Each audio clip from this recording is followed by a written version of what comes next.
네, 반갑습니다. 교육 백과사전 시작하도록 하겠습니다. 네. 자, 이번 주 주제는 7세 고시. 야, 요즘에 선행학습 때문에 말이 참 많은데 충격적인 내용들이 언론에 많이 보도가 돼서 학부모님들, 학생들 다 초비상입니다. 자, 오늘 7세 고시 선행학습의 실태가 어떤지, 문제점이 무엇인지 좀 짚어볼 건데요.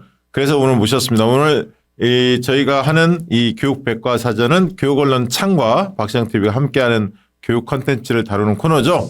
많은 분들이 정말 오늘 주제는 정말 보셨으면 좋겠어요. 너무나 충격적입니다. 자, 오늘 이 내용을 다루기 위해서 모신 분들입니다. 먼저 이 방송의 터줏대감 성기성 교수님 자리했습니다. 네, 안녕하세요. 가톨릭대 성교승 교수입니다. 반갑습니다. 네.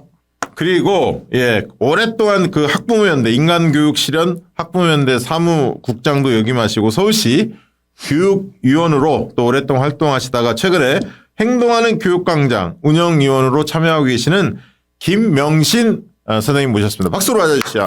안녕하세요.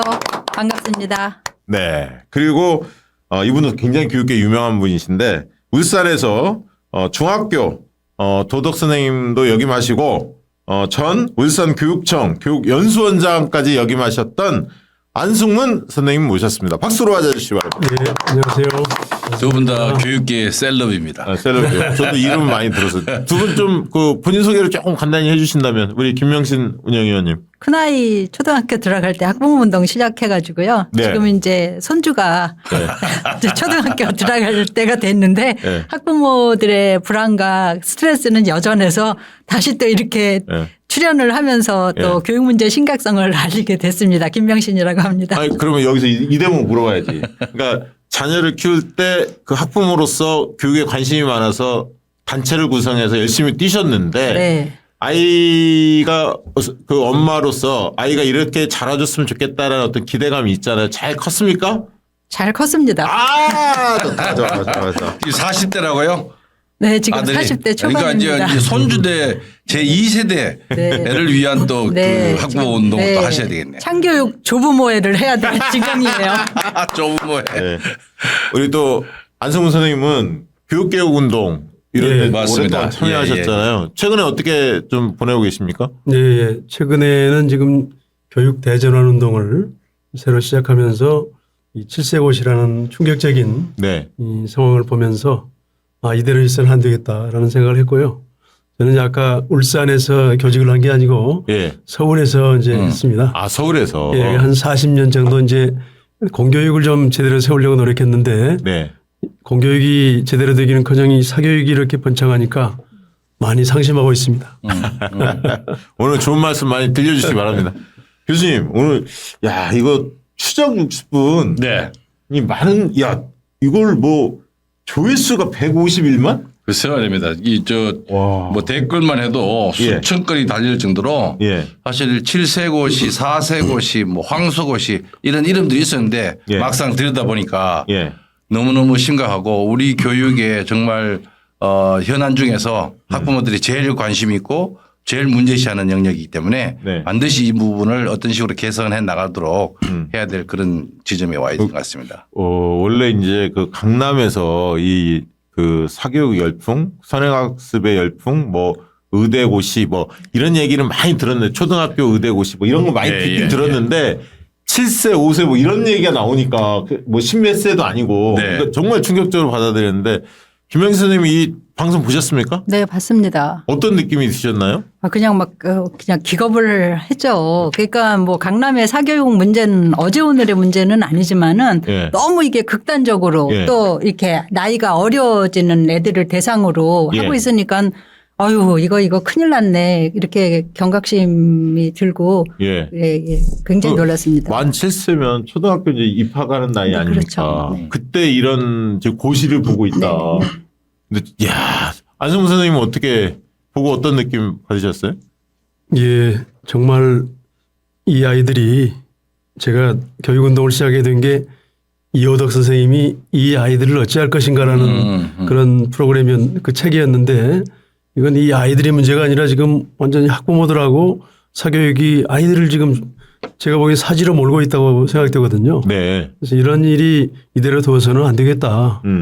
이건 정말 우리 사회가 너무 무디고 사교육에 말하자면은 단호하지 못한 그런 역사가 만들어낸 현실이 아닌가 이런 생각을 합니다.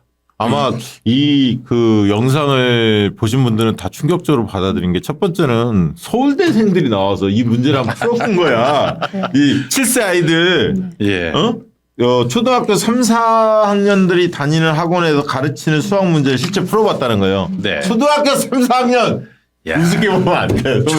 초등학교 예. 3학년, 4학년 올라가면서 사실은 예. 이 난도가 올라가긴 해요. 예. 근데 이제 실제 초등학교 1학년, 2학년은 통합교과니까 예. 뭐 즐거운 생활, 뭐 바른 생활, 슬기로운 생활 이렇게 가는 거고 네. 3학년 때부터 이제 교과 분화가 일어나잖아요. 네. 이제 그 아이들이 보는 수학이라는 게 매우 기본적인 거잖아요. 그 점수 분수, 나온 거 한번 나눗셈 이런 올려주세요. 거죠. 일단 서울대생 5명이 풀었다는데 저 보세요. 94점 높게 나온 학생도 있었지만 36점, 59점, 70점.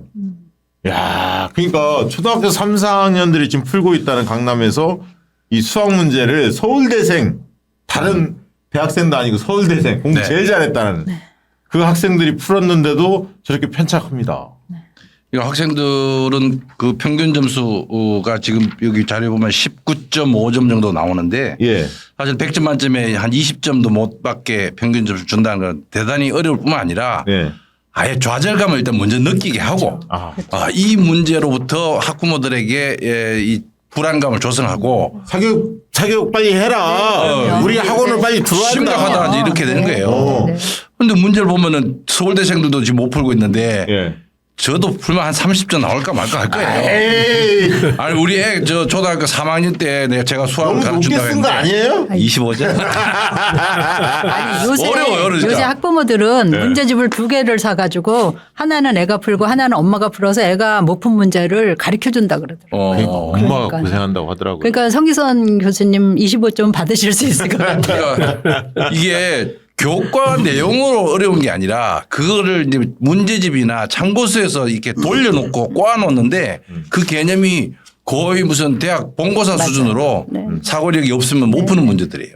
이제 그러니 이러한 불안감을 먼저 조성시키고 나서 학부모들에게 이제 이 아이들 어떻게 할 거냐. 아까 뭐 이호덕 쌤 이 아이들 어찌할 건가 그 책이 있는데 요즘은 이 부모님들 어찌할 건가. 사실 그런 쪽에서 우리가 관점을 가져야 될 것 같습니다. 우리가 선행학습 이 문제점이 있다라는 거 오랫동안 생각해 왔는데 교육계에 이제 계시니까 두 분께서 잘 알고 계시겠지만 갈수록 심해지는 것 같은 느낌이 듭니다. 그 갈수록 심해지는 이유는 이제 뭐 점수 1점 차로 당락이 갈리는 아주 초경쟁 사회라는 문제도 있지만은 지금 이제 그 학원이 지금 저출산으로 대상 학생이 점점 줄어들거든요. 중고등학생들이 쫙 줄어드니까 대상을 어린 학생들로 확 넓히게 된 게 큰 이유가 있습니다. 상승. 고객 수가 전체적으로 줄어드니까 밑으로 내려가는구나. 밑으로 내려가요. 새로 시장을. 중고등학생이 줄어드니까 초등학교를 더 밑으로. 네, 영업을 대상을 이제 좀 바꿔가는 거죠. 그리고 이제 국가로 바꾸겠네. 네, 그리고 예전에는 이제 학원이 이렇게 있으면은 엄마들이 와서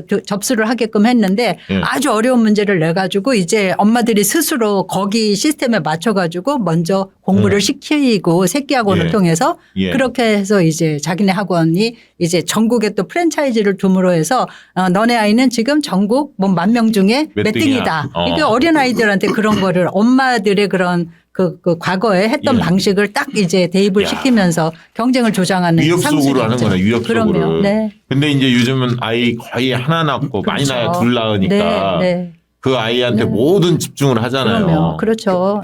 뭐 돈 번 걸 거의 다 쏟아붓는 거잖아요. 올인하죠. 올인하잖아. 그 심리를 또 이용해 먹고. 그럼요. 네. 그러니까 아이가 3, 4학년에 이런 수학을 풀 수 있다는 건 아이가 뭐 뛰어난 점도 있겠지만은 계속 이제 선행학습을 통해서 엄마도 그냥 거의 라이드를 하면서 그냥 자신의 삶을 갈아 넣은 엄마들도 꽤 있는 거죠. 예를 들면 강남에서 대치동에서 저렇게 시키고 있다라는 것을 주변에 강북에 있는 분들, 경기도에 있는 분들도 알게 되잖아요. 이런 방송을 통해서는 아니면 주변 학부모님들 이야기를 통해서 이제 전파가 되면 덩달아 같이 다 긴장을 하고 전부 다 선행학습에 더 뛰어들 수밖에 없는 그런 악순환이에요, 이게. 이게 이제 역사가 좀 있는데 한 25년 전이죠. 그러니까 2000년 초반에 서울시 교육청에서 이 과제 연구 과제를 하나 띄웠어요. 네. 그 제목이 선행학습 효과 연구라고 해서 네. 그 당시 이제 유인정 교육감 계실 때 아니 선행학습을 하면은 뭐 예전에 예습이라는 수준과 달리 초등학교 한 4, 5학년 학생들이 중학교, 고등학교 교과목을 먼저 뗀다. 그때 문제의식은 그랬어요. 그러다 보니까 학교 수업에 또 충실하지 못하고 사교육비는 사교육비대로 들고 학생들이 그러면 미리 배우면 잘 공부를 잘하느냐. 그렇지 않고 오히려 건성건성으로 배우다 보니까 이거 완전 그냥 악랄한 속도전이에요. 이거는 네. 속도전 반복하는 방식이기 때문에 제대로 수업에 대한 이해가 안 돼요. 그래서 나중에 이제 연구를 해보니까 제가 연구에 참여했었는데 예. 반짝 효과는 잠시 있는데 고등학교 올라가니까 예. 아예 그냥 성적이 뚝 떨어져요. 왜 그러냐? 그래요? 기초가 없는 건물이 무너지듯이 아이들이 기본 개념 모르고 그냥 익숙하게 자기가 아는 것처럼 이렇게 헛 공부, 헛 똑똑기가 되니까 예. 고등학교 가서 심각한 문제, 뭐 난이도 있는 문제, 사고력 있는 문제 안 되는 거예요. 그래서 학부모도 망하고 학생도 망하고 학교도 망하는 이런 선행학습 문제 있다라고 지적을 했고 예. 그 이후에 이제 공교육 정상화 법안이라는 게 만들어져서 학교에서는 선행학습을 유발하는 뭐 시험이라든지 교과 진도라든지 그렇게 해서 안 된다. 네. 그랬는데 문제는 사교육 장면에는 선행학습을 규제할 방안이 없었던 거예요. 그게 이제 지금까지 내려오면서 앞서 얘기한 것처럼 학령 인구 줄어들면서 소위 말해서 마켓이 예. 전체적으로 줄어드니까 그 업체들이 이제 새로운 신흥 마켓을 유아기로 예. 아예 영아기로까지 내려가는 이런 매우 기형적인 현상을 보여주고 있는 거예요. 아니 김영식 선생님 그 새끼 학원이라고 뭐 있다면서요? 네, 네. 유명 학원 보내려면 네. 거기를 뭐 네. 거쳐서 가야 한다. 네, 네. 그 뭡니까? 네, 이제 매년 11월경에 예. 이제 자기가 원하는 학원에 이제 들어가는 그 시험이 있는데 예. 이제 단번에 거기를 가기가 워낙 어려우니까 거기도 이제 고난이도 예. 시험을 내다 보니까 예. 그 밑단계 학원을 통해서 그 학원 입학 시험을 준비하는 게 새끼 학원이죠. 학원에 들어가기 위해서 네. 그 준비하는 학원. 네, 네. 야 진짜 그냥 받아주지 않으니까. 네, 받아주지 않아요. 사전에 그러면 네. 만약에 7세 그러려면 한 4세나 5세 때 공부를 해야 한다는 네, 얘기네. 그래서 4세고시라는 말이 있을 정도로. 아, 애들이 7세 고시를 준비하기 위해서 네, 4세 고시. 4세고시. 그렇죠. 네, 네.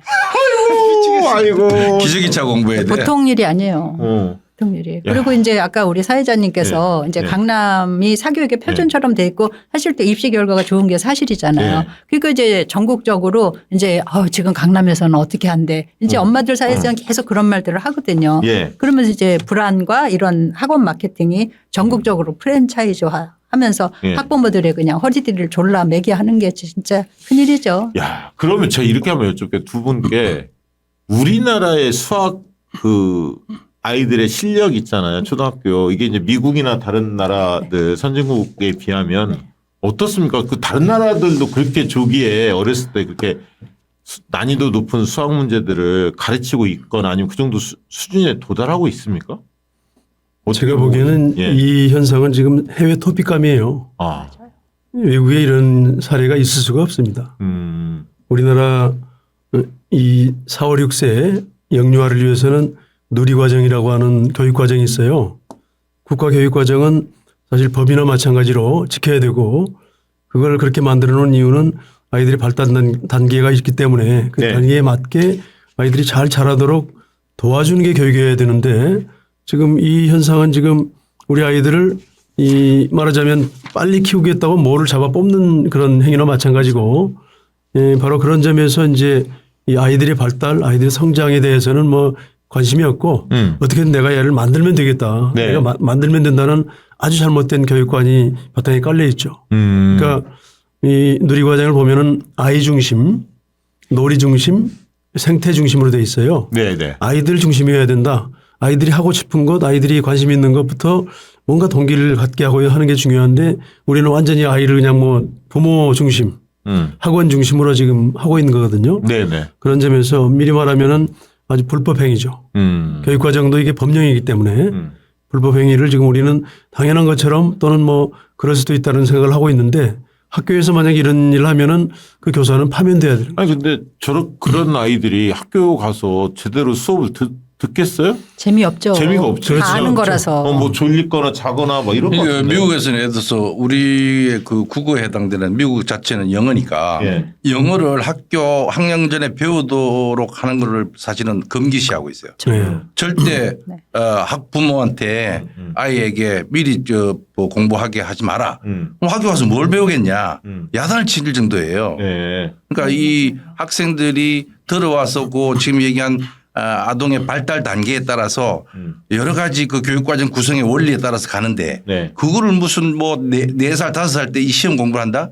이거는 진짜 이 범죄 행위에 해당된다고 그렇죠. 봐요. 우리가 과거에 보면 뭐 이렇게 그 고등학생들, 중고등학생들 뭐 이렇게 전 세계 이렇게 뭐 측정을 하잖아요. 네, 네. 네. 피사. 피사 테스트. 뭐 네, 네. 그러면서 결과들이 나오잖아요. 네, 네. 우리 아이들의 성적이 굉장히 높지 높죠. 않습니까? 네. 탑이에요. 그것도 탑이에요. 영향이 있는 건가 이런 선행학습도? 그거하고는 관계가 상관없어요? 없을 거예요. 왜냐하면은 그 만 15세니까 이제 고1에 해당되는 학생들의 과학, 수학 여러 가지 역량을 측정하는 건데 오히려 그거는 지금의 이런 선행으로 만약에 해서 그 흥미도나 깊이 있는 사고력을 갖지 못하게 하면은 오히려 더 떨어져요. 그 문제 보면 그렇게 암기하고 외워가지고 문제 푸는 게 아니라 사고력을 측정하는 수학의 경우에도 이제 그런 방식이에요. 예, 저도 미국과 베트남에서 학부모 노릇을 좀 해봤는데 이렇게 공부가 어렵지는 않고 네. 또 1학년이 3, 4학년 거 배우고 그러니까 지금 우리가 비디오를 봐도 유튜브를 봐도 1.5배속 정도는 봐도 되지만 네, 네, 네. 2배속 넘어가면 뭔 소리 하는지 못 알아듣죠. 모르잖아요. 못 알아듣죠. 근데 애들은 지금 14배속 공부를 한다고 하거든요. 14배속? 14배속. 왜 근데 14배속이라고 그래요? 제가 그걸 보면서. 그렇게 빨리 그러니까는 14배속 네네 그냥. 그러니까 만약에 이제 1학년짜리가 뭐 다음 한 끼 거를 공부한다 그러면 뭐 1.5배속 이 정도로 속도를 그렇게 생각하는데 이거는 뭐 이루 말할 수 없이 지금 고등학교 7세 그러니까 초등학교 입학하는 애들이 고등학생이 볼 수 있는 지문 같은 거를 그렇죠, 보면서 그렇죠. 그거를 정리를 하고 그러니까 한 학기를 1배속으로 하면은 6년하고 중학교 3년이 9년이니까 한 초등학교 한 2학년 정도 되면은 중학교 1, 2학년 거 배운다 그러면 곱하기 2 하면은 14배속 나오네요. 네. 그런 식으로 표현을 할 거니까 애들한테 공부가 늘 너무 어려운 것으로 인식이 돼 있게 되는 거죠. 그러니까 이 현상이 뭐가 문제냐면은 아이들에게 가장 중요한 건 호기심이잖아요. 네. 이 3살, 4살 아이들 데리고 가보면은 저게 뭔지 저 간판 글씨가 뭔지 계속 묻는단 말이에요. 세상에 대한 호기심, 관심을 가지고 아이가 묻고 부모가 또는 누가 답변해 주면서 아이들이 이제 그 관심을 키워가는 건데 이건 부모의 관심을 그냥 아이에게 주입하는 거예요. 중요한 지적이네요. 제가 보기에는 만약에 이제 미국이나 다른 나라에서 유럽이나 이런 데서 이런 행위를 하면은 제가 보기에는 분명히 제재가 있을 겁니다. 이건 학대 행위이기 때문에. 그렇죠. 학대라고 볼 수 학대. 있어. 근데 아동학대법이 사실 이런 데 적용돼야 돼요. 예. 지적인 학대라고 말을 하죠. 이거는 아이들의 자유나 학습에 대한 권리, 예. 네, 건강권, 기본 인권, 네, 건강권 다 침해하는 아니, 거예요. 저 추적 60분 보니까 아이가 시험장에 들어가기 싫어서 막 울잖아요. 울잖아요. 엄마한테 가기 싫다고. 그럼 엄마도 나오면서 뭐라 그래요? 야, 우리 이러다가 우울증 걸리겠어. 엄마들이 스스로 그렇게 한탄을 하면서도 계속 뭐 이렇게 가스라이팅이라고 할까요? 이거 해야만 한다. 그래야지 이제 특일류 코스를 갈 수 있다라는 이런 생각에 다 젖어가지고 서로 간에 그렇게 통용이 되는 거죠. 요즘에 그 의대 증원 맞물려서 의대고시? 네네. 뭐 의대고시반? 초등의대반. 예, 예. 초등의대반. 이게 그러니까 여러 가지 때문에 이럴 수 있는데 아까 뭐 사교육 시장이 갖는 그런 변화도 있고 그다음에 의대 증원 분명히 그것도 있고요. 그러니까 이 세대가 이 지금 90년대 말 2000년대 초에 IMF를 경험한 세대. 네네. 이 IMF를 경험한 세대들은 뭔가 확실한 직장을 잡아야 된다. 이게 살아가는데 매우 중요하다는 것을 절감했고 그 자녀들을 이제 키워서 초등학교 보내는 단계거든요. 그러니까 이 자녀들에게는 IMF 때의 경험들이 반추가 돼가지고 얘네들에게는 확실한 잡을 주겠다. 근데 그게 이제 의대 지향성이 강했고요. 그다음에 지금 그 의대 정원이 또 그만큼 또 늘어나는 것 같으니까 그게 안 들어가면 더욱더 배제될 거라고 하는 두려움이 있는 거고 뿐만 아니라 사실은 이 경쟁이라고 하는 게 이게 그냥 선의의 경쟁은 좋은데 순위의 경쟁 네. 앞서 얘기한 전국 랭킹 몇이냐 여기에 목숨을 거는 방식으로 우리 교육제도가 그렇게 가 있거든요. 그러니까 이제 입시 제도로부터 오는 여러 가지 중압감을 학부모들이 못 견뎌 하면서 이 유아 단계까지 내려왔다 이런 생각을 할 수 있습니다. 지금 이제 뭐 수학만 살펴봤습니다만 영어는 뭐 더 수학 못지않게 또 영어도 심각하다고 영어가 그러는데 심각해요. 아까 김명식 선생님이 방송 들어오기 전에 기저귀 뭐 이런 얘기도 네, 하던데 네. 뭐 한 2세대는 네. 그러니까 이제 흔히 말하는 어린이집 보내잖아요. 네. 영어 유치원 영어 있다는 유치원. 건 뭐 다 알고 있고 어린이집에서도 또 하고 있고 실제로 어떻게 이루어지고 있습니까? 강남에서 영어 교육? 뭐 최근에 개그우먼이 이수지 씨인가요? 그분이 뭐 강남의 그 엄마의 일상, 부유층 엄마의 일상을 한 게 굉장히 그런 걸 패러디해가지고 네, 인기를 엄청 끌고 있어요. 1탄, 네. 2탄 나오고 그래서 이제 강남 엄마들의 교복인 몽클레어 패딩이 지금 이제 그 당근에 막 나오고 있다. 이제 과장이 좀 섞인 말이겠지만 그렇게 돼 있는데 이제 강남의 그런 이제 저도 어제 그제 또 하나의 다른 방송을 하나 보니까 예. 이제 이제 초중고 12년 그 다음에 이제 초등학교 들어가기 전에 5년 그렇게 해서 이제 5억을 딱 엄마들이 계산을 하더라고요. 5억이요? 네, 5억. 이거 죄송합니다. 일반적인 얘기는 아니고요. 그냥 이제 그것도 이제 보도 중에 하나니까요. 그러니까 아이를 초등학교 때 쓰는 네. 비용을 5억 정도 책정해 놓는다는 아니 초등학교 들어가기 전에 5년 동안 사교육비가 1억 예. 그다음에 초등학교 1억 예. 이제 중학교 1억 고등학교 2억 이렇게 해서 5억을 대학 들어가기 전에 네, 대학 사교육비 들어가기 5억. 전에 17년 동안 5억을 투자하면 예. 이제 그게 차라리 가성비 있는 투자다. 그게 이제 강남에서 회자되고 있군요. 네, 그리고 부러워하는 한 10여 년 네, 전에는 그런 얘기. 한 3억 추전했었어요. 3억. 네. 3억 25억까지 그러니까. 올라갔네요. 아니, 그러니까 한동안은 뭐 조기 유학 막 이런 게 바람이 불다가 유학은 돈이 더 들죠 사실은. 그러니까 더 들고 네, 네. 그거는 이제 네. 약간 기러기 아빠 뭐 이런 네. 사회적 논란도 좀 키웠잖아요. 키웠죠. 조기 유학이. 기러기 가정이 아빠. 해체되는 것도 많이 네. 봤잖아요. 기러기 아빠 시대에 예. 거기 못 보낸 사람들은 항상 뭐가 있었잖아요. 예. 근데 기러기 아빠가 돼가지고 또 거기 갔다 온 아이들이 참 잘 컸다고 하는 아이들을 우리가 별로 보지 못해요. 그렇죠. 따라서 저는 이제 요 현상도 지금 저는 좀 비유하자면은 마약을 파는 행위보다 더 나쁘다. 이건 부모는 물론 그걸 또 사먹게 하는 것도 나쁘지만 이걸 판매하는 그 이른바 사교육업자들도 저는 마약 사범에 준하는 정도의 어떤 엄정함으로 이게 아니라고 말할 수 있어야 된다.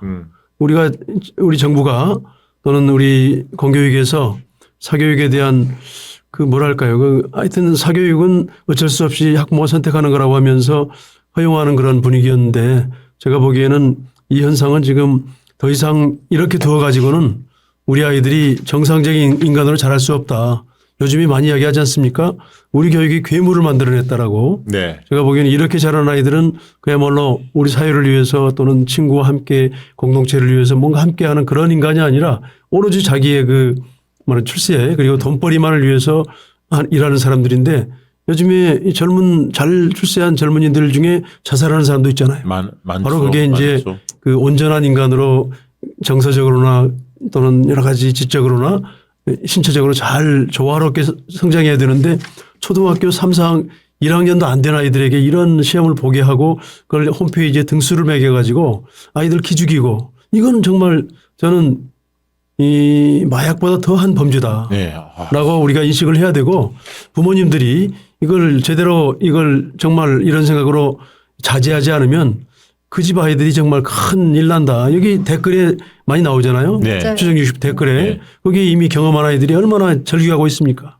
저는 그래서 이것을 그러니까 우리가 지금 그냥 지나가면 안 된다. 그러니까 안승호 선생님 지금 저 말씀이 굉장히 그 와닿는 게 이게 저희가 보도 한 10년 전만 해도 그 조기 유학 막 신드롬이 있었어요. 네, 그때 네, 못 네. 보내면 그 예를 들면 경제력이 네. 되는데도 못 보내면 그 좀 이상하다 할 정도로 그러다가 막 가정도 해체되고 근데 아까 말씀하신 대로 그렇게 보냈던 아이들이 과연 잘 성장했느냐 거기에다 입증하기가 어려워요. 그렇죠. 뭔가 나온 게 없어 사실상.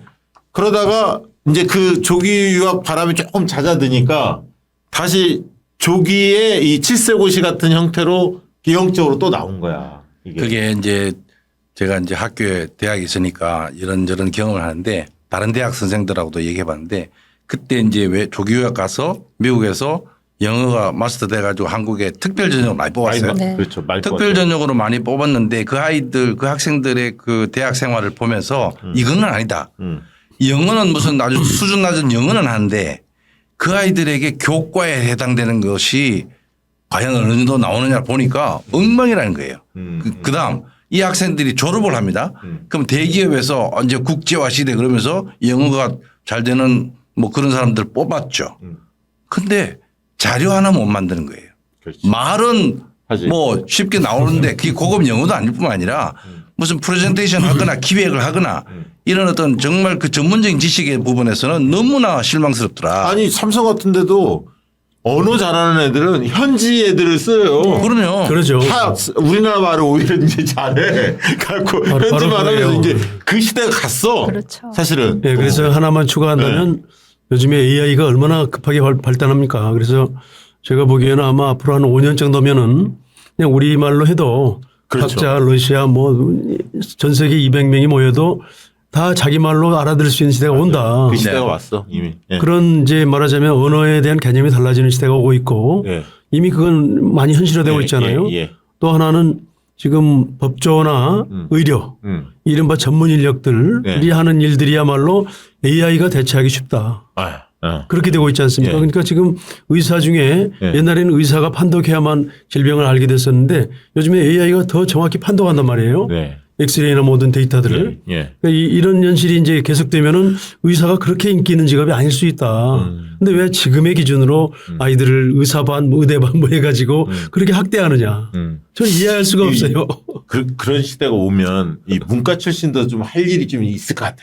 그런 왠지 뭐 문과 그렇죠. 출신들 인문학, 예술. 네. 사고를 하는 예, 예. 이런 영역들 있잖아. 아니 이과든 문과든 사고력이 없으면 이제는 승부를 할 수가 없어요. 맞아요. 일단 우리가 고전적인 교육에서 얘기하는 장 피아제 인지 발달 이론에 대해서만 간단히 제가 말씀드려 예. 보겠습니다. 그러니까 감각 동작기, 뭐 전조작기, 구체적 조작기, 형식 조작기 이렇게 얘기하거든요. 네. 그러니까 피아제 인지 발달에서는 학습과 이 인간의 어떤 그 지적 능력의 발달에 있어서 이 사람이 강조하는 핵심은 이런 거예요. 단계가 있는데 그 단계를 앞서 나가려고 하면 안 된다. 예를 들어서 신체 운동이나 영상이나 그림이나 이런 거를 통해서 인지하는 단계에서 그거는 이 영유아 단계죠. 네. 그때는 그 활동이 최대화되도록 하면은 그 다음 단계에 가서 자연스럽게 역량들이 올라오는 거예요. 예를 들어서 글자도 잘 모르는 애들한테 초등학교 1, 2학년 애들한테 고등학교 수준의 사고력을 묻는 질문은 영어를 줬다. 아는 척은 하고 반복은 하지만은 그거는 언어 추리 능력이라든지 종합적 사고 능력이라든지 이렇게 발달된 단계가 아니거든요. 네. 그럼 부모 입장에서는 와 우리 애가 말이지 고등학생들 문제를 풀었다 그러는데 사실 그건 푼 게 아니에요. 자기가 이해해서 푸는 게 아니란 말이죠. 그러면 그 초등학교 1, 2학년 때는 뭐 해야 되느냐. 어휘력 발달이나 그 수준에 맞는 정말 필요한 독서 같은 걸 통해서 역량들 그 당시 커야 될 역량들 최대한 키워놔야 돼요. 그거 없이 뿌리 없이 나무가 성장해서 나중에 무너지는 것을 우리가 많이 보는데 부모님들은 이 장피아제의 경고를 잊지 말아야 돼요. 그 단계에 맞게끔 제대로 훈련시키고 교육시키면은 나중에 되면은 훨씬 더 아름다운 꽃이 피어나는데 그 뭐 황금을 낳는 닭처럼 네. 오리입니까? 닭입니까? 닭이요. 미리 배를 갈아오면 어떡합니까? 자, 추석 60분에 그 선생님들이 영어 선생님들이 그 저기 아이들 영어 문제를 살펴본 장면이 있습니다. 그것도 하나 띄워주시기 바랍니다. 저 장면 있죠. 딱 살펴보니까 이분이 29년 차 영어 교사 선생님이에요. 문제 유형을 보니까 수능 시험 문제 같다고 이 글의 요지를 물어보고 주제를 물어보고 이런 식으로 돼 있다고 깜짝 놀라는 표정입니다. 그 다음 장면도 한번 올려주십시오. 이분도 20년 차 영어 선생님이신데 고1 모의고사 뒤에 나오는 장문 독해를 지금 초등학교 1학년 아이들에게 풀게 하고 있다는 생각이 든다. 지금 7세 고시들 만 5세 아이들한테 지금 가르치는 그런 내용들을 지금 살펴본 겁니다. 자, 이런 조기교육 바람이라는 게 결국 입시교육 때문에 모든 게 생기는 건데 이게 진짜 입시교육 이거 어떻게 바로잡아야 합니까? 김명희 선생님. 네. 엄마들이 그 선행을 시키면서 이런 잘못된 생각을 하는 게 이렇게 막 일찍 시키면 뭔가 남는 게 있을 거다. 그리고 특히나 이제 요즘엔 그 의대 그 증원 때문에 이제 빨리 영어 공부를 마치고 그다음에 이제 수학을 해야 된다 이제 이런 여러 가지 이제 생각들을 하면서 하는데 그 실제 아이가 이제 받아들일 수 있는 거는 기본적으로 한계가 있기 때문에 네. 이게 저희 아는 선생님도 초등학교 이제 5학년 담임 선생님이신데 네. 이제 제 학년 시험 얘가 막 중학교 고등학교 거를 지금 사교육을 통해서 배우고 있대요. 네. 근데 막상 시험을 보면은 자기 학년 거는 80점밖에 못 받는데요. 왜냐하면 너무 어렸을 때 가지고 다 잊어버려 가지고. 네, 그런데 이제 엄마들은 그냥 계속 우리 아이가 중학교 거 하고 있어, 고등학교 거 하고 있어. 그러면서 이제 위안을 삼는 거죠. 그 부모 유한용이네. 네. 부모 유한용. 네. 그리고 이제 우리 계속 뭐 옆집 엄마 네. 이제 그런 말들 많이 하고 이제 네. 뭐 그리고 이제 남편들이 아 이제 너무 그런 사교육 이제 경제적으로도 너무 부담이 되니까 네. 하지 말자 이제 이렇게 하면 단박에 여성들이 그럼 당신이 책임질 거야? 이러면 뭐 남편들이 거의 말을 못 하죠. 못하죠. 왜냐하면 네. 자녀 상황에 대해서 잘 대개 몰라. 집안 네. 부부 싸움의 핵심 논쟁이죠. 네, 그 그거예요. 교육관이 너무 다른 거. 교육관이 다르고 네. 남편은 돈 벌어오는 기계로 네, 맞아요. 간주되죠. 네. 그렇죠. 그래서 뭐 엄마의 정보력, 아빠의 무관심, 할아버지의 재력이 그러니까 아빠의 아이- 무관심. 진짜. 그런 거는 우리가 할 수 있는데. 거기까지는 무관심. 근데 입시교육 이거 어떻게 바꿔야 돼? 아니 근데 사실은 이 영어를 뭐 미리 떼면은 수능에서 유리하다. 제가 이제 평가원 인터뷰에서 보면 때는 그거 때문에 사실은 그 절대평가를 갔잖아요. 네, 네. 그러니까 앞으로 영어도 절대평가를 뿐만 아니라 그 절대평가의 폭을 조금 더 넓혀서 등급 간의 구분을 지금처럼 세밀하게 하는 방식 말고 뭐 이를테면 5등급 정도로 한다든지 이렇게 하면은 사실 어릴 때부터 영어 이렇게 할 이유가 뭐 있냐라고 하는 생각이 들고요. 그러니까 영어가 이제 이렇게 되는 이유 중에 하나는 영어 유치원이라고 생각해요. 그러니까 영어 유치원이 무슨 프리미엄 무슨 서비스 기관처럼 일반 유치원 가는 것보다 영어 유치원 가면 뭐 있어 보이잖아요. 그거 한 달에 200만 원씩 내고 거기를 보낼 수 있는 사람들의 그 계층이 특정 계층이 되다 보니까 그 사람들이 영어 유치원 다니고 이 아이들이 졸업해서 이제 초등학교 들어갈 때 그 이음학기를 하는 걸 통해서 이 학원을 보내야 된다. 네. 생각하니까 이제 이 소위 말해서 7세 고시라는 말이 나올 정도로 이렇게 심각한 문제로 되는 거잖아요. 제가 듣기로는 이런 얘기를 들었어요. 그러니까 변별력을 확보하려면 대학에서 결국은 수학이 제일 변별력 확보하기 용이하다. 수학을 또 강조하시는 선생님도 만나면 그 얘기를 해. 네. 영어하고 국어 쪽에서 변별력이 확보하기가 상대적으로는 그게 크지 않기 때문에 수학을 어렵게 내서 거기서 변별력을 확 늘릴 수밖에 없다. 이런 얘기를 하는 선생님을 제가 본 적이 있어. 네네. 수학 전공자 중에. 그럴 수 있죠. 그럼 어떻게 생각하세요? 뭐 이런 입시교육 때문에 지금 막 이렇게 조기교육을 매달리는 것 같은데. 네, 우리는 이제 교육이라는 것을 그 사람이 가장 잘 성장할 수 있도록 그리고 가장 자기가 하고 싶은 것을 할 수 있는 그런 그리고 그러면서 자존감을 가지고 그 김누리 교수가 이야기 많이 하잖아요. 자존감이 있어야 된다고 그러는데 자존감을 가지고 아이들이 잘하려면은 자기가 하고 싶은 걸 잘할 수 있는 걸 할 때 가장 커지잖아요. 그렇죠. 그것을 할 수 있도록 기다려줘야 되는데 예. 너무 막 성급하게 아이들에게 이래라 저래라 시키고 하다 보면은 결국은 그 아이가 나중에 점수를 많이 얻고 어떤 대학을 가더라도 또 그 의사든 뭐든 그 직업에 종사하더라도 제가 보기엔 자존감은 굉장히 떨어져 있을 수밖에 없다. 그 흥미가 없을 것 같아요. 그러죠. 의미 없죠. 줄 세우기로 그냥 들어간 거잖아요. 대학만 그래서 들어간 인생을 살아가는 게 네. 뿌듯하게 자기 자아 실현하면서 네. 아주 자존감을 가지고 살아가는 게 목표인데 돈을 많이 버는 게 목표로 되어버리면은 그 삶의 행복도는 나중에 떨어질 수밖에 없다. 그러니까 엄마가 잡아놓은 그 스케줄대로 자기는 예, 예. 그냥 따라가잖아요. 그러죠. 자기 스스로가 헤쳐가는 게 자기 주도 학습도 없고. 그러니까 그 대학에 학생들한테 가서도 네. 뭐 엄마한테 물어보고 그러는 거죠. 대학 가서도. 우리 아이 오늘 출근 못한다. 뭐 무슨 수업을 들어야 되는데 어떻게 해야 되냐. 뭐 아니, 이런 뭐 얘기 연수국에서 하는 많이 거죠. 봤어. 그러니까. 실제 그렇다고 사법연수원에서도 네. 부모들이 가가지고 우리의 뭐 해야 된다고 스케줄대로 한다는 거예요.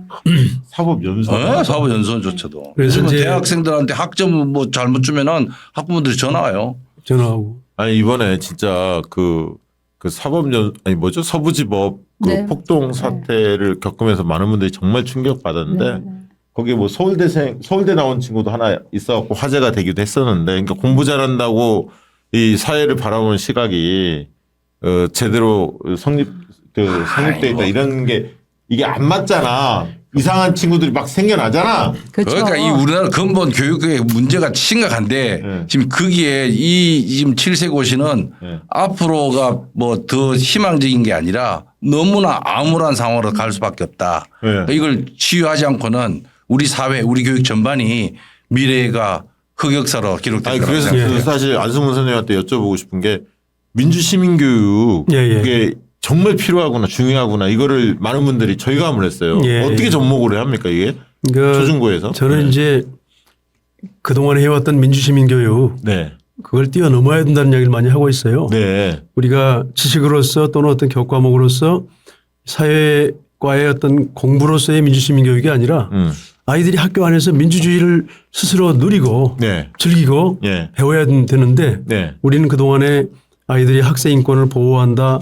민주시민교육을 한다 이렇게 아이들에게 뭔가를 집어넣어주고 보호할 대상으로만 봤는데 아이들이 초, 중, 고 올라갈수록 스스로 자기들이 자기의 문제를 결정할 수 있어야 됩니다. 그게 중요하네. 네. 거기에 이제 학생회나 어린이회가 있잖아요.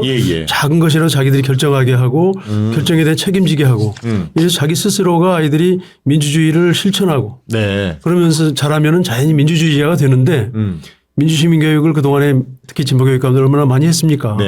에도 불구하고 우리가 민주주의가 지금 오히려 후퇴하고 있는 것은 바로 그 민주주의 속에서 아이들이 잘할 수 있도록 바로 학교를 민주주의의 공간으로 만들어야 된다.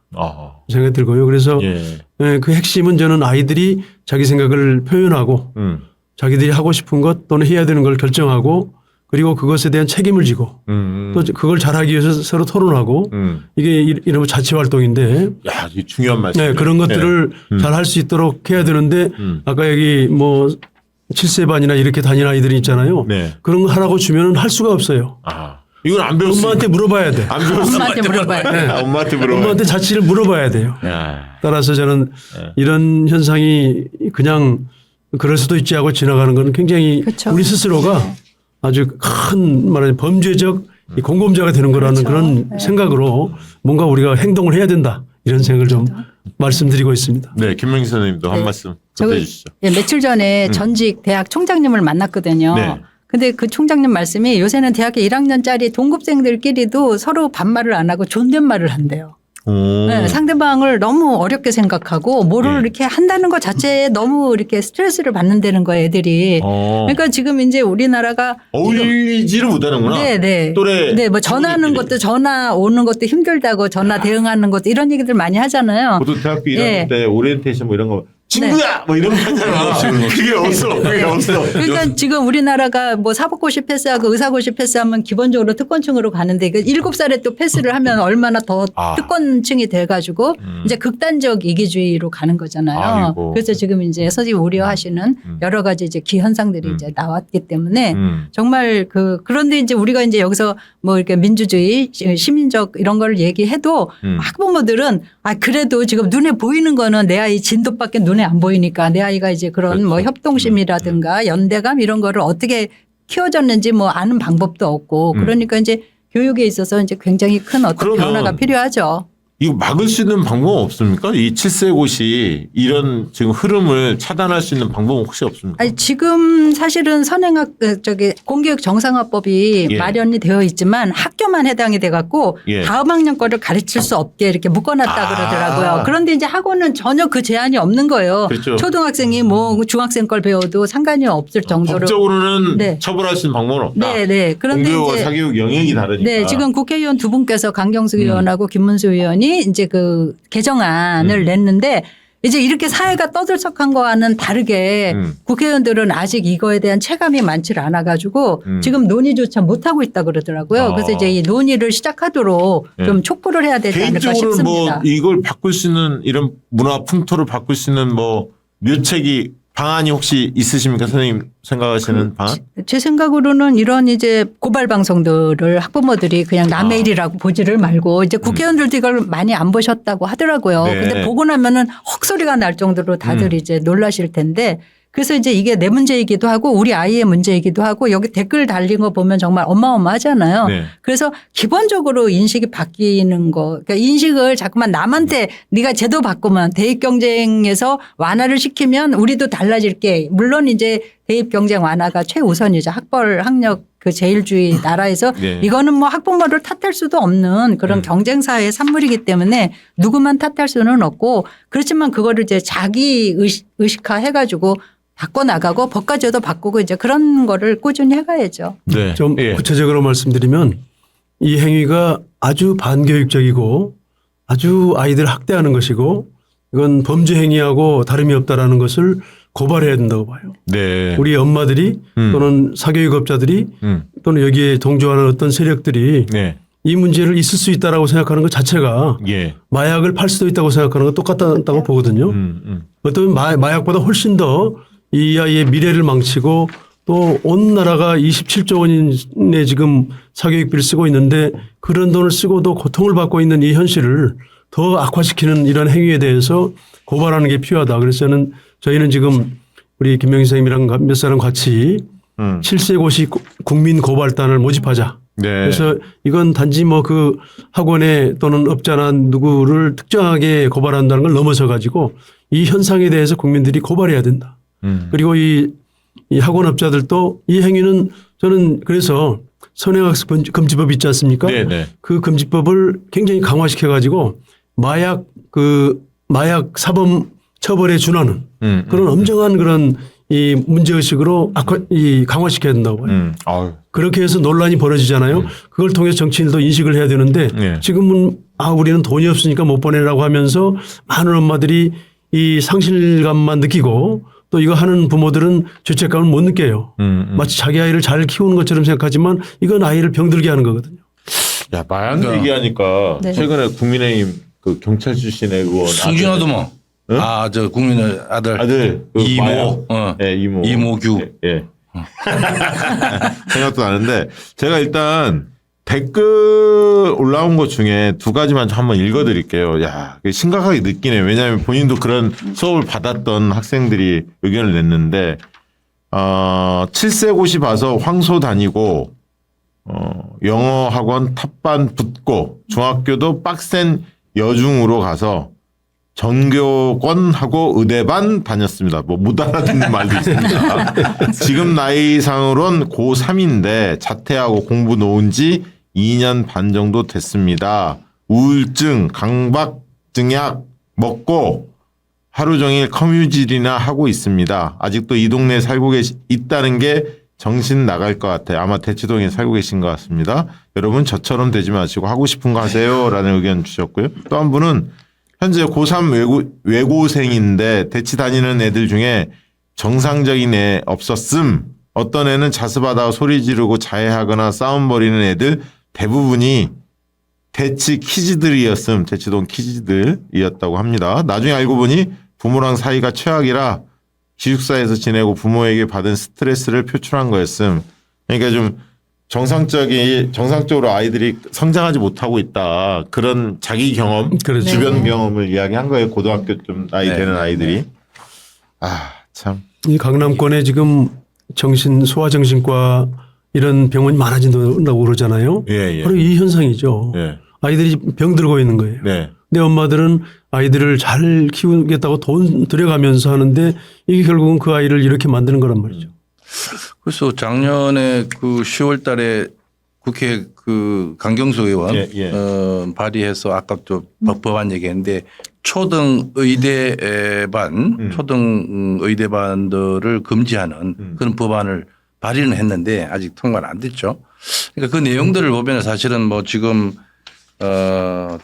뭐 초등 의대반뿐만 아니라 초등 메디컬반, 초등 중등 뭐 M 클래스 뭐 극단적으로 나가서 의대 태교반까지 나올 정도니까 이게 지금 안성구 선생님이 얘기한 것처럼 정말 아동학대고 범죄 행위에 해당되고 그것이 정말 좋은 결과를 얻을 수 있는 사례가 있으면 모르겠는데 이게 이제 정서적인 문제가 더 심각한 거예요. 아이들의 이런 정서적인 피해 사례는 지금 댓글에서도 나온 것처럼 뭐 지속적일 뿐만 아니라 누적적으로 성장할수록 매우 심각한 우리 사회 병리 현상까지 갈 수가 있는 거예요. 그러니까 이게 말씀하신 대로 이게 좀 이 풍토가 바뀌려면 뭐 입시제도를 개혁하는 문제도 있잖아요. 이거는 굉장히 어렵고 복잡하고 하는데 아까 이제 안 선생님이 그 마약이라고 표현을 주셨는데, 그러니까 후유증, 그러니까 이렇게 자라는 아이들이 왜 사회에 적응 못하고 학교에 적응 못하고 삐뚤어지는 사례들 있잖아요. 네. 이거 집중적으로 추적 60분 같은 그런 탐사 프로그램이 발굴을 해서 그런 사례들을 시민들의 경각심, 학부모들의 경각심을 높이는 쪽으로 일단은 그런 그렇죠. 식으로 자꾸 얘기가 나와야 부모님들 한 번 더 고민하실 것 같아요. 이렇게 키우는 게 맞는 건가? 이럴 것 같아요. 그러니까 소아정신과 의사들을 상대로 예. 최근의 트렌드를 한번 조사해 볼 필요도 있고 예. 오늘 환자 아이들이 있을 거 아니에요. 예. 이 강남 쪽이 제가 보면 훨씬 더 많다는 지금 뉴스도 나온 적이 아니, 있어요. 지난번에 저희가 그 김현수 박사. 명지병원 김현수 예. 박사 선생님 모셨는데 예. 너무 수요가 많다는 거예요. 심리 상담을 받으려고 하는 자녀들이. 예. 그래서 자기가 진짜 그쪽에 눈코 뜰 새 없이 바쁘다. 그 얘기 하시더라고요. 그래서 사실 정신과 의사들 나와서 지금 이걸 막아야 되는데 예. 수입이 오르니까 가만히 있는지도 모르겠어요. 그렇죠. 무슨 말이냐면 예. 그렇잖아요. 예. 사건 사고가 많아야지 변호사들이 먹고 사는 것처럼 이게 도대체 요즘에 그 변호사들이 초등학교 그 학부모들 중에서 일부 이 조금 악성인 분들이 있잖아요. 예. 그 학폭. 학폭 관련해서 네. 너무 이 법적 분쟁을 그렇죠. 많이 변호사 시장이 열리는 거죠. 그래서 법적 분쟁이 네. 많이 커져서 변호사들만 좋아졌다. 좋아졌다. 네, 교육의 사법화가 너무 많이 이루어졌어요. 그게 건강하지 못한 건데 사실. 거기 저 대치동, 도곡동 이쪽에 학원이 1,600개 정도 된다잖아요. 그러니까 대치동 그 한 직선 라인에 1,000개 정도 돼요. 아이고. 이제 거기에 또 몰려 있는 게 한의원. 네. 한의원. 네, 한의원이 많아요. 거기서는 그러니까 뭐 총명탕 같은 걸 그러니까 판다고 지금 이게 뭐 그러더라고요. 심리 네, 치료를 하는 그런 게 아니라 아이들 또 지적인 이런 데 자극을 하는 진짜 마약과 같은 거 먹이는 거예요. 야. 그러니까 그게 뭐랄까 시험 스트레스라든지 이런 걸 줄이려면 시험 스트레스를 줄이는 근본적인 행위를 하는 게 아니라 그런 약을 먹여가지고 한쪽은 약, 한쪽은 병원 예. 상담받고. 네, 예. 맞습니다. 그래서 저희가 성심한 보기에는 이런 나라가 없습니다. 이걸 고발하면서 예. 부모들에게는 저는 사실 우리 저도 교육학 전공했습니다마는 교육학 공부를 하고 예. 아이들 발달 심리랄지 이런 걸 공부할 수 있는 그런 기회를 좀 만들어야 된다고 보고 우리 성 교수님도 교육학 교수이기 때문에 이 전국의 교육학 교수들이 좀 일어나서 이 부모들에게 아이를 정말 잘 키우려면 어떻게 해야 되는지에 대해서 이야기하는 그런 운동도 필요하겠다. 네, 저는 한 가지 좀 약간 의문이 드는 게 네. 이 이제 사교육비 얘기 나오고 이제 아이들의 이제 그런 이제 장애 여러 가지 심신적인 장애 얘기가 나온 지가 한두 번이 아니잖아요. 네, 네. 근데 어떻게 이렇게 정치권이 이렇게 팔짱 끼고 이렇게 지켜만 볼까 이렇게 진짜 고민을 많이 해봤거든요. 무슨 네. 생각을 안 해봤겠어요. 그런데 이제 이게 막 하나의 삶의 그 엄마의 역량까지 딱 갈아 넣어가지고 어떤 이제 뭐 예를 들어서 유명한 체조 선수 아이스 그런 선수다 이런 거를 하면은 진짜 초인적으로 뭐를 하는 거잖아요. 투자도 초인적으로 그렇죠. 하고 개인적인 네, 능력도. 그러면서 이제 우리나라가 이제 세계 경제 10대 대국으로 이제 네. 우뚝 섰잖아요. 네. 지난 한 10여 년 동안.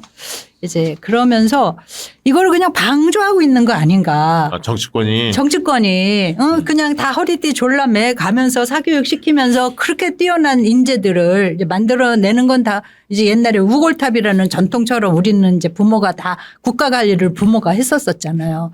그런 거에 좀 굉장히 그러니까 맛이 들는 것 같아요. 그 네. 한동안은 그 교육 정책에 문제 있다는 건 많은 사람들이 공감하면서도 대안을 내는데 되게 주저주저하는 것 네. 같아요. 왜냐하면 교육 정책이 또 확 바뀌는 거에 대한 그 거센 저항들이 네. 있다 보니까 자신하지 못하는 거야. 네. 그래서- 어떻게 바꿨을 때 긍정적 효과도 있죠. 네. 부정적인 부작용 어떻게 줄일 수 있는지 사회적 공감대가 형성이 돼야 하는데 참 그래서 보통 이게 대선이 열리면 네.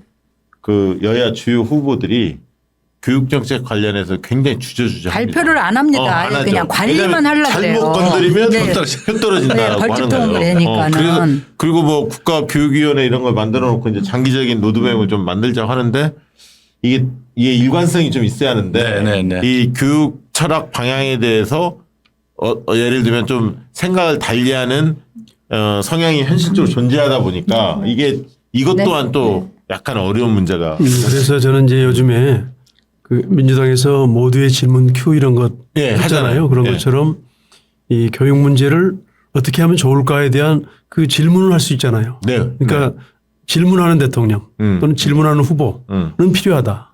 그리고 교육을 어떻게 할지에 대해서 지금 뭐 A다 B다 이런 지금 어떤 공약을 구체적으로 내기보다는 네. 교육은 분명하게 예. 바꾸겠다. 예. 업그레이드 하겠다라고 예. 하는 그 약속을 하고 그러면서 교육 대통령이 되겠다는 그런 결의를 드러내는 것은 정말 필요하다. 네. 예. 네. 그래서 이제 최근에 이런 현상들을 설명하는 개념들을 한번 찾아보다가 네. 저도 참 생소했어요. 부모 산업이라고 하는 게 형성되기 시작하고 있다. 오. 페어런트 인더스트리. 네네. 이게 뭐냐. 그러니까 이제 현대 사회에서 부모 역할 우리도 뭐 그 자녀 숫자가 적지만 다른 나라도 이제 많지는 않은 거죠. 부모 역할이 변화되고 위기 상황을 맞이하니까 그걸 활용해서 경제적 이익을 창출하는 산업이다. 네. 이건 대표적으로는 이제 사교육을 얘기할 수 있는데 뿐만 아니라 부모들이나 자녀들을 위한 멘탈 케어라든지 여러 가지 이제 조기 교육, 육아 컨설팅, 부모 교육 이런 어떤 새로운 신산업들이 만들어진 그 자체로 나쁘지 않은데 이제 거기에서 불안감을 조성하고 사교육 시장이나 이런 데서 이윤 창출을 위해서 검증되지 않은 여러 가지 선전선동을 해요. 이게 우리 사교육 시장도 보면 검증 안 된 정말 과대 광고 너무 심해요. 그렇죠. 이런 부분에 대한 규제 필요하고요.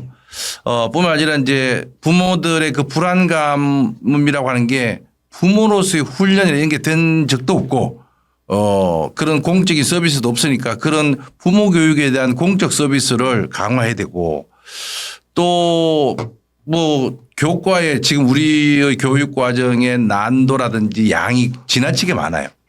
그런 부분을 대폭 줄여 나가서 시험에 대한 부담을 줄여야 되고 물론 근본적으로는 입시라든지 학벌에 대한 문제 이런 사회 구조의 문제까지 가게 되는데 당장은 사실은 공교육 정상화법을 확대해서 사교육 시장에서도 교육과정 범위를 벗어나는 진도를 또는 그 과대 광고하는 그런 업체에 대해서는 고발 조치하고 법적인 제재를 가하는 그게 반드시 필요하고요. 거기에 또 뒤따르는 학부모들의 불안감을 해소하기 위해서 학교에서도 부모들과의 그런 상담, 교류, 네. 정보 교환 이런 공적인 서비스가 계속 강화될 필요가 있다. 혼자 고립되어 있는 부모로서는 우리 아이를 어떻게 키울 것인가에 대해서 옆집 또는 뭐 광고 전단 이런 데서 오는 그 현혹을 뿌리칠 수가 없어요. 그러니까 그걸 막아주기 위한 정말 시민사회 단체 활동도 있어야 되고 법적인 장치 마련도 필요하다 생각이 듭니다. 네. 오늘 뭐 여러 얘기 들어봤습니다. 정말 충격적인 7세 고시 다뤄봤는데 그리고 아까 영어 유치원, 영어 어린이집은 뭐 2살 때부터도 뭐 시작한다고 하니까요. 더 충격적이기도 합니다. 한 말씀 예. 더 하면 안 되나요? 네. 사실 끝으로 그래서 한 말씀씩 드리려고. 아, 그래요? 네. 예. 우리 안 선생님부터 못한 말씀 있으면 편하게 하시죠. 예. 그러니까 우리가 7세 고시 국민 고발단을 진짜 모집하려고 그러거든요. 네.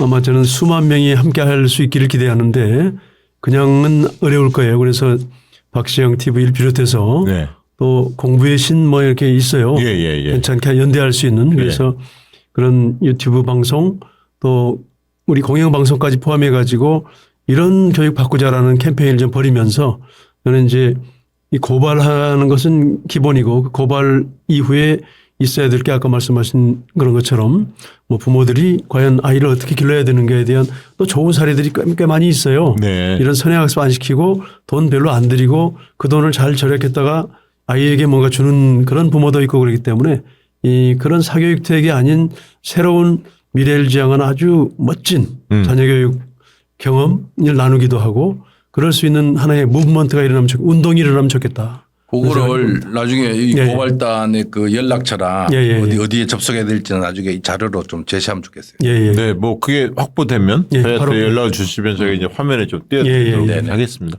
김맹 선생님도 끝으로 한 말씀 해주시죠. 네. 좋은 교육은 개인 인생에 꼭 필요한 거이기도 하지만 또 강한 민주주의를 만드는 데도 꼭 필요합니다. 최근에 이제 우리가 그거를 역사적으로 또 실감을 하고 있는데요. 그런데 이제 지금 어떤 그런 학부모의 교육열이 좋은 교육관으로 이어지지는 않는 그런 형편입니다. 여기에는 뭐 아까 이제 말씀하신 뭐 부모 산업처럼 그런 상술이 작용한 것도 있지만 한국 사회에서 사실 육아는 그냥 끊임없는 소비와 연결이 되거든요. 네, 그래서 네. 이제 학부모들이 너무 좀 힘들어하고 계시죠. 그리고 이제 이런 것들에 대해서 정치권의 감수성이 너무나 낮은 편이고 그래서 이제 7세 고시라는 이 어마어마한 그 아동 학대 이런 사회 현상에 직면해서 좀 더 정치권이 관심을 가지고 이 문제 해결에 좀 적극 나섰으면 좋겠습니다. 그리고 이제 저희 교육시민운동 단체들도 이게 그냥 아이들만의 고통, 그 학부모의 삶을 그 갈아 넣어서 아이를 완성시키는 것이 양육에 너무나 지금 고통으로 되어 있는데 고통이 아닌 행복이 될 수 있게끔 그런 방식으로 이제 어떤 사회의 인식의 변화가 필요하다고 생각을 합니다. 그래서 이제 7세 고시 이제 국민 고발단을 계기로 해서 그런 운동들이 좀 더 확산되었으면 좋겠습니다. 그리고 이제 아까도 제가 말씀드렸지만 이거는 진짜 1점 차로 대학 당락이 갈리고 18살에 봤던 시험이 평생을 좌우하고 이런 여러 가지 이제 한국 사회 학벌 학력 이제 문제랑 좀 얽혀 있는데 이제 뭐 조기 대선도 네. 잡혀 있다고 그러고 그러니까 더 이상 교육을 관리의 대상에서 벗어나서 진짜 좋은 교육이 우리나라의 좋은 미래를 만들고 교육이 민생이다라는 생각으로다가 좀 정치 지도자들, 네. 정당들이 좀 관심을 함께 갖기를 이제 부탁드립니다. 네, 좋은 말씀 감사드리고요. 마지막으로 성기성 교수님 한 말씀 해주시죠. 네, 이 교육의 이 선행학습의 문제를 우리가 비유컨대 도로에서 자동차 주행한다고 생각해 봅시다. 규칙이 있습니다. 그리고 일정한 속도와 여러 가지 그 갖춰야 될 태도가 있는데 어떤 사람이 그걸 무시하기 시작합니다. 속도 과잉 속도로 과속으로 이제 달리다 보면은 나만 뒤처진다 생각하니까 그 속도줄이 붙는 거예요. 그럼 나중에 규칙이고 무슨 도로 뭐 교통에 대한 원칙이 다 깨지고 모두가 빨리 가는 것만 우선이라고 생각하는 거예요. 그 결과 모두가 사고가 나서 회망하게 됩니다. 그러니까 교육은 자녀 교육에서 이 교육의 핵심은 자녀의 행복에 있다고 보는데 그렇게 속도만 내 가지고 결국 죽음에 이르는 교육을 우리는 해서는 안 된다. 네. 저는 지금 앞서 여러 가지 좀 극단적인 표현들 범죄 무슨 얘기했지만 정말 이 선행학습 특히 7세 고시 4세 고시 이런 얘기들은 우리 사회에서 막아야 된다. 그래서 저도 아까 7세 국민 고발단 7세 고시 국민 고발단 네 거기에 같이 힘을 보태서 앞으로 우리가 무슨 다른 어떤 이슈보다 우선적으로 이 문제에 대해서 공감대를 형성해서 네. 함께 우리 교육을 좀 더 고쳐나가는 데 노력하도록 그렇게 해야 될 것 같습니다. 오늘 그 안성문 선생님, 김영신 선생님 두 분 말씀 들어보니까 7세 고시는 아동 학대고 마약을 주는 행위다. 네. 그렇게 정리할 수 있을 것 같아요. 네. 두 분 맞습니다. 말씀을 들어보니까. 네. 정리 잘했죠. 네, 좋습니다. 아주 자극적이에요. 자, 오늘 참 충격적인 주제 다뤄봤습니다. 7세 고시에 대해서. 오늘 이 방송 학부모들이 널리 많이 봤으면 좋겠네요. 정말 정치권도 많이 봤으면 좋겠다. 아까 김명신 선생님 말씀 주셨는데 자, 이 문제 7세 고시 국민 고발단이 꾸려져 있다고 하니까요. 오늘 방송 보신 분들 적극적으로 참여해 주시길 부탁드립니다. 오늘 방송 이것으로 마치도록 하겠습니다. 감사합니다. 고맙습니다.